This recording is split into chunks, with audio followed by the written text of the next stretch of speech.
جس شخص نے زکات خیرات پہ پابندی لگا دی اور سود خور شخص، اس کو جب بھوک لگے گی تو اس کو کیا دیا جائے گا؟ آگ ڈالی جائے گی اس کے منہ میں. بڑی دردناک جگہ کا نام ہے. فرمایا فَأَمَّا مَنْ ثَقُلَتْ مَوَازِينُهُ فَهُوَ فِي عِيشَةٍ رَاضِيَةٍ.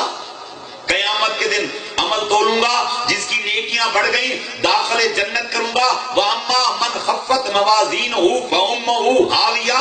جس کی نیکیاں کم ہو گئی داخل جہنم کروں گا. فرمایا وَمَا أَدْرَاكَ مَا هِيَ. اللہ خود فرما رہے ہیں وَمَا أَدْرَاكَ مَا هِيَ. تو کیا جانے بزی میں، تجھے اپنے کھیتوں سے فرصت ہو تو، تجھے مزدوری سے فرصت ہو، اور کھیتی باڑی کرنے والے تجھے کھیتی باڑی سے فرصت ہو، اور دکانداری کرنے والے تجھے اپنی دکان سے فرصت ہو، اور نوجوان تجھے اپنی چیٹ سے فرصت ہو، تو تو سوچے.